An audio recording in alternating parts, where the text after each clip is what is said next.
Alright guys, so I'm going to give you a quick little update on my hydroponic system. As you can see, my corn is going crazy. I got a few pieces that are dying, but I think it's been pretty hot here lately. There's a couple pieces starting to turn, but it's been pretty hot here lately, so I went out and I bought a tarp that I'm going to hang up above all this to kind of shade from that afternoon sun, maybe help it out a little bit. But these plants are, I mean, they're looking great. That one, I don't know what's going on with that one. That was a whole bunch of lines. If any of you guys know what's going on with this, or if that's normal variety, let me know what you think. I don't know. I just now noticed that there's just a whole bunch of lines through it. I guess that would be fine. They all look healthy. Maybe that's some new blooms. I don't know. But if you guys know, let me know. But as you can see, everything is looking phenomenal. I'm impressed. Everything's looking great, looking healthy. I've got a little bug chewing on something here, but I'll have to figure that out. But for the most part, everything's looking good. My squash is looking great. I'm kind of experimenting with it. I've had to move him around a couple times. He's not doing as well as I hoped to, but he might still be in shock too. But here's my jalapeno pepper I planted. Again, I don't know. Maybe somebody can tell me what this is, why it's all browning. I haven't seen any bugs on here. I've been kind of watching, but I don't know. It could be maybe sunburn. But I'm kind of pleased. I've got a whole bunch of little sprouts on there, and a couple little baby peppers starting to go. But yeah, I bought him strictly for making salsa, and I like jalapenos on some things. But yeah, we'll see. So as you can tell here, I've got a little tomato here. He popped up in my garden. I didn't plant them. I didn't put any seeds in there. I did throw a tomato in there about 2.5–3 months ago, but it was green. It was pretty much the start of the system, and I'm kind of thinking that might be what he was from. But anyways, he's popped up. He's looking healthy and strong, and hey, what's another tomato plant? So I went ahead and planted him in here. Kind of see what he's going to do. I'm going to have to move him. Obviously, this bed's going to be well overgrown here before long, so he's going to be moved, but temporarily I put him in here. The other thing I'm trying is some carrots. I went ahead and pulled one of my carrots out of my other garden and threw it in here, and actually I put 2 of them in here. This little guy's not doing so well, but I did damage some of the roots while pulling him out, so that could have been part of it. But this little guy, he's doing really good. Let me see if I can uncover this just a little bit without disturbing him too much. But looks like there is a part of a carrot starting to bloom there, or sprout there. So that's kind of exciting. I don't know how a carrot will work in here, being a root and with all the water. I don't know if it's going to rot or not, but we'll see. And here then, these are my strawberries that haven't been doing so hot. I have not been very impressed with the strawberries at all. I don't know what the deal is. They just haven't seemed to take off. They've been looking like this. And these two started looking like this past week. They're finally starting to take off. Even some of the strawberries, and I'll show you over there in a little bit, they're not doing as well as I would hope to either.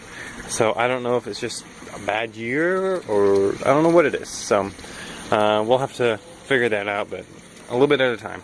So here's another, I think this is zucchini, and I think this is cantaloupe. Now I think about it, I'm pretty sure that is cantaloupe, but it's not liking the system very well. I don't know why, but like I said, it might be a lot to have to do with the sun. Like, it's been pretty hot. It's been in the high 90s to close to 100 today, so that might have something to do with it.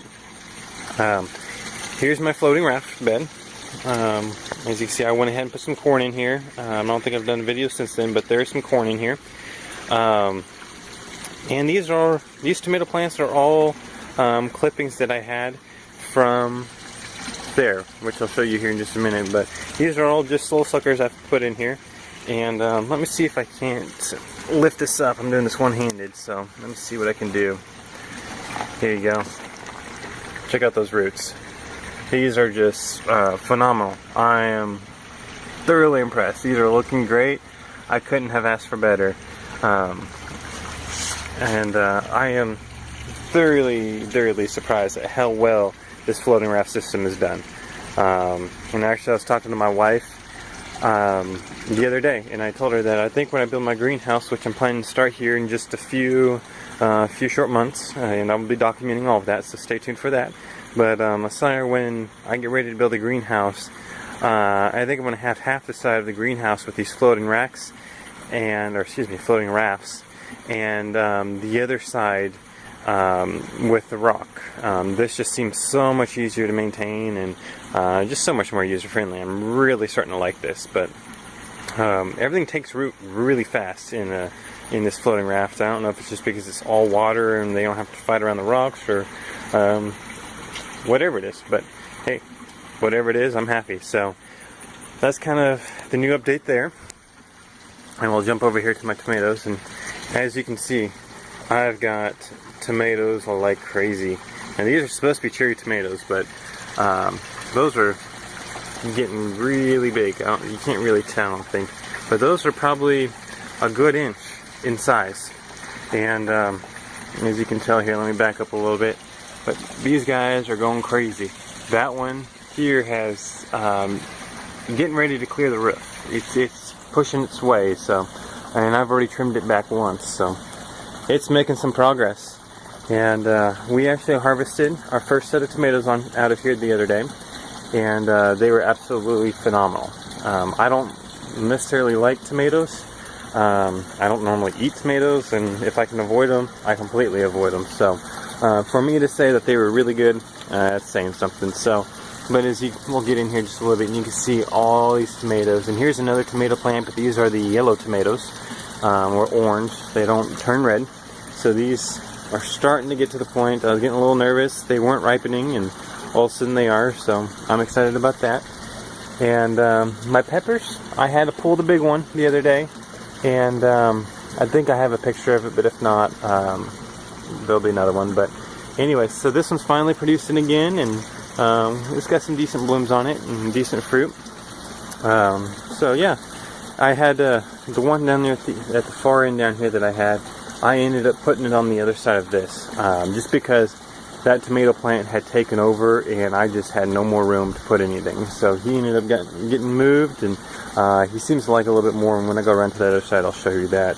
But also I wanted to show you an update on this filter. So far the filter has been working great. I absolutely love it. Best $25, $30 investment I did. The thing I did change though, I still have the downspout like I normally did, but instead of going back up to my feed, I tapped into my main supply line and just put a T there with a valve where I can control the flow into here, so I didn't blow the lid off again, because that was definitely an issue. And there is still a little bit of pressure on that lid, but nothing near as bad. It's not leaking.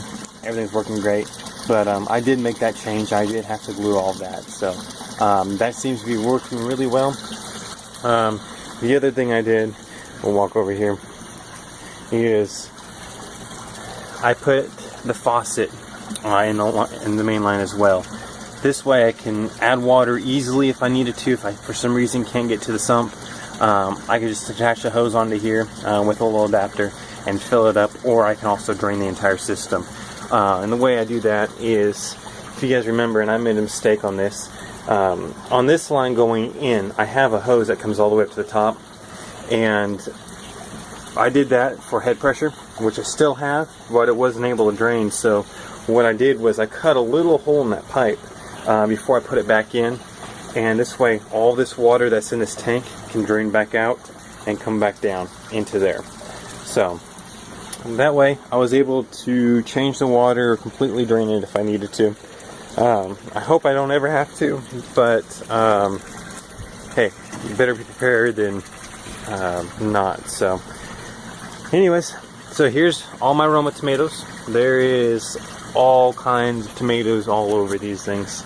They're everywhere.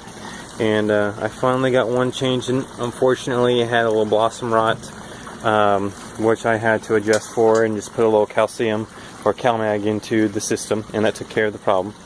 And there's my beefsteak tomatoes. And here's my pepper plant that I was telling you about. He's right here. There's a little bit of fruit down at the bottom, and there's a little bit there. And as you can see, this thing is just getting trampled by tomato plants. They're everywhere. So, like I said, I may end up having to move them again, but we'll see. I hate transplanting them more than I have to, just because they take so long to recover from it. Let me show you this. Look at these. Isn't this just crazy? I mean, I never thought I'd be growing tomatoes like this. I never had the patience, but aquaponics and hydroponics is just phenomenal. So I definitely would recommend it to anyone that's not a master gardener, that just wants a hobby. Check out hydroponics, aquaponics. It's simple, it's easy, it's cheap for the most part. So far in all of this, I was kind of totaling everything together. I've got about $300 in all of this, which, yeah, it's pricey. That grow bed, I've got $50 in it, and yeah, I could probably produce way more fruit than this in a single season, but this I can control year round. I have very, very little problems with bugs, where that one I'm fighting, so that's kind of nice. So my biggest expense in all this system is the 2 pumps I have in the sump. I'm running a 560 gallons pump and a 230 gallon pump together, and that seems to handle this load. And I like running water through my system pretty much as fast as possible. I don't want it crazy fast, but I have noticed a big difference in my plants and how healthy they are, and I don't have stagnant water issues or a ton of algae buildup since I've added the bigger pump. So that was my reason to go to the bigger pump. So bottom line is, spend the money on 1 pump. You don't have to buy the 2, and you'll save yourself about $100. So I could have saved, instead of spending $300 on this, I could have spent $200. So, and again, also some of my expense was I bought all these plants, and all these are non-GMO, all organic plants. I spend extra. You spend extra for that, but I'm gonna make a cloner for this fall, and all these plants are gonna be cloned. I'm gonna bring them in the garage and make them last all winter. I'm gonna build some grow lights and do a few different things in there that I need to do to make them last, so I won't have that expense next year. So let's go over here and take a look at these other ones. Show you my strawberries and stuff here. And here's my strawberries. As you can tell, they're not as great as I would hope to have them be. And look at this. I got a huge, this guy came up overnight. Pull him out. And I actually lost one of my strawberry plants for some reason. I don't know why.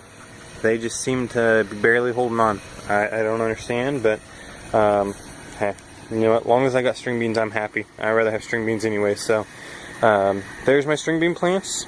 They're looking good. In fact, my wife pulled a couple string beans off them the other day, and they were actually really good. Down there is a new addition. That's I think that's cantaloupe. My mother-in-law gave that to us. She didn't have room for it anymore, so we're growing the cantaloupe, and that is taken off. We got it, and it was smaller than a lot of these string bean plants. It was smaller than this one. It was probably half that size, so it's really taken off.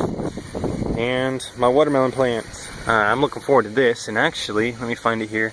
I've got a little baby watermelon right here, and I'm looking forward to eating that one. But I've got a bloom there, and I got 2 or 3 of them throughout this plant, and all the vines are starting to tangle around, and I'm going to start working this one up this pole here, and I'm just going to work them across and let them hang.